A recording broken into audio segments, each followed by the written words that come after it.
And then I'll say, welcome to the course, Introduction to Linux. My name is Birgitte Brydsö, and I'm from SPC2N. We are giving this course under NAISS. And I have a couple of colleagues of mine here. There's Pedro and there's Rebecca. I don't know if either of you want to say something. Yeah, so I am working at HPC2N. I work at Lunark. So if you're on the Cosmos cluster, I can help with that. Yes, and as you may have guessed, yes, you can use any system that runs Linux. Your own computer, that is fine. If it runs Linux, some other supercomputer that you have logged into, some SPC center in Sweden, elsewhere, it doesn't matter. If it runs Linux, you can use it. There is a course project that we're using from another course earlier, but that is on Tetralit. And those of you who have no other access to Linux have been emailed about this some time ago, and I hope you all got things set up there.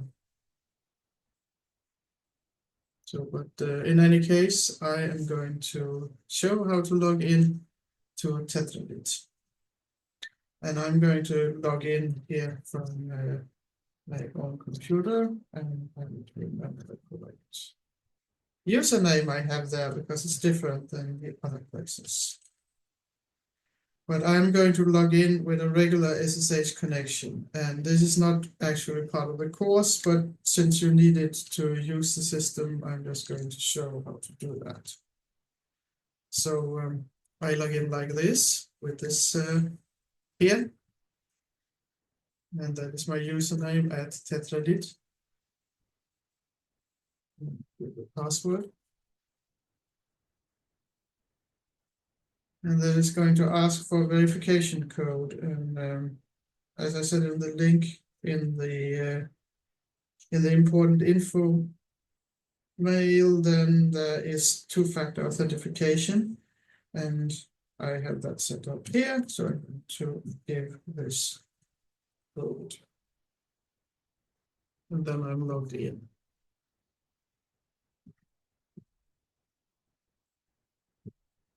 And there is a place for you to work if you're on Tetralit. It's in Brydsö and this one. And users, and then your username. So now when you are in that directory, your own directory, there will be one created for you there by the system. And otherwise, if you're using another system, go to the place where you want your material placed. And then in a very short time, I will show you how to get the exercises there. Let's first start here. So in this material here, there are some links to documentation about Linux at some of the other HPC centers in Sweden. You can see there is some gathered here. There's also some from software carpentry. And I just went through the prerequisites, which are just that you have access to a Linux computer. And the idea with this course is to give a short but comprehensive introduction to Linux. So what is it? Why should you use it? And then some introduction to how to use the command line interface, which is probably what Linux is most commonly known for. Then we'll look at how to navigate and modify the file tree, which can be a different experience compared to how you would do it on Windows, though there are graphical user interfaces to Linux as well, so there's one that way as well to navigate it. But we are going to focus on the command line interface here. Then I will go over a couple editors from the Linux system so that you can edit files, because they are different to the ones you may know from Windows or from Mac. Then we'll look at piping and sorting and some filters, and finding patterns in these files and scripting. and there will be a few handy hints and tricks. It's mostly lectures on type-alongs. There are also exercises where you try, but we hopefully learn also.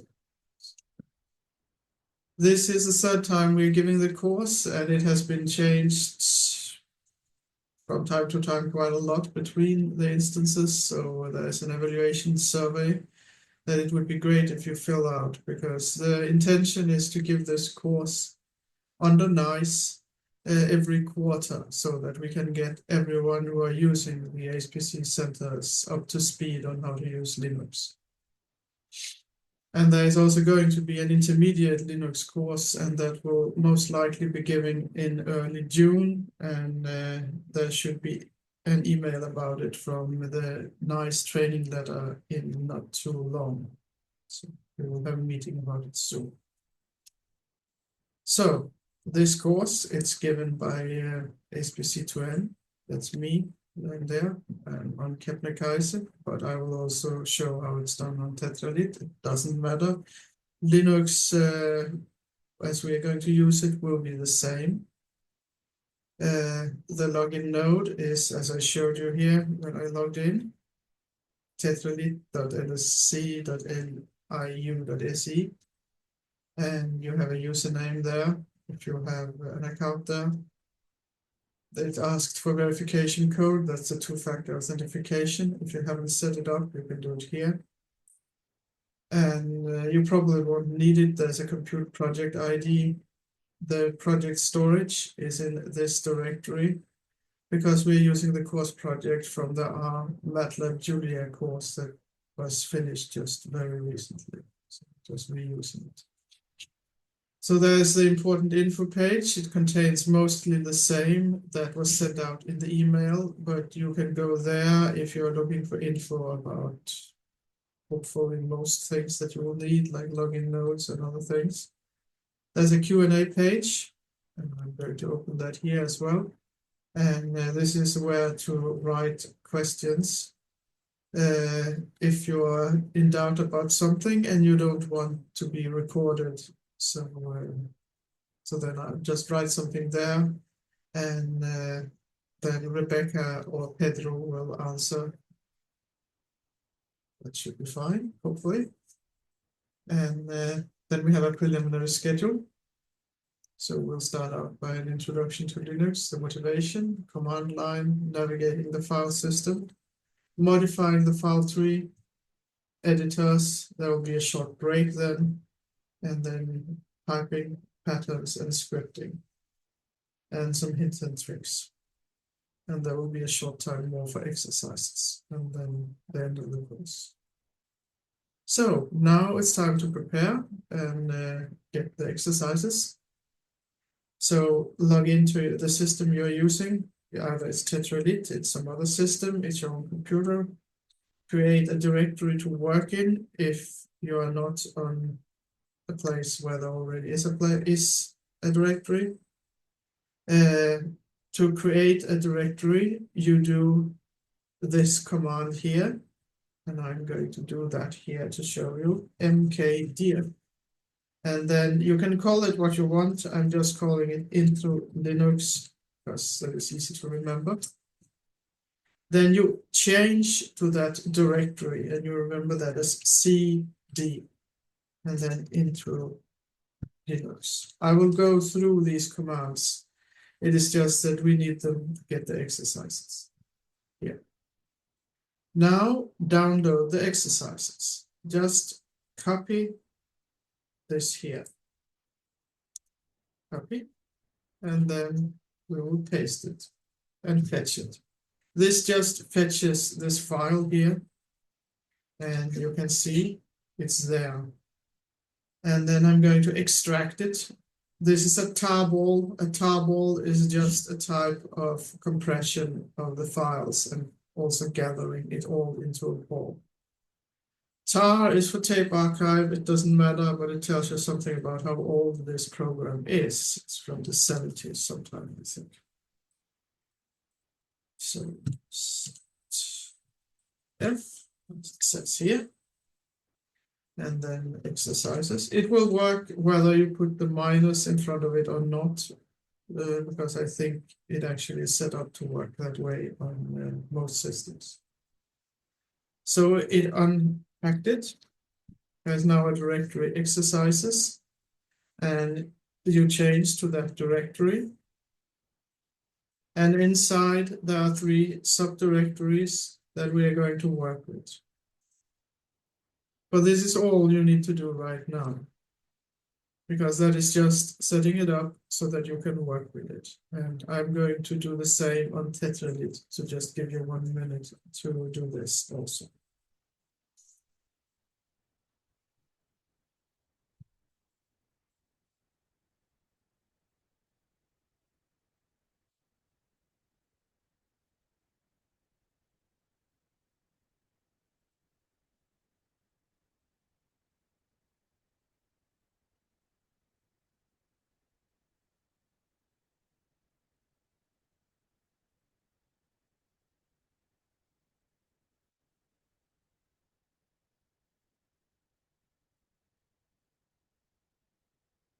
I guess I should ask now again, is the text actually large enough for you to see? Or should I increase it a little bit?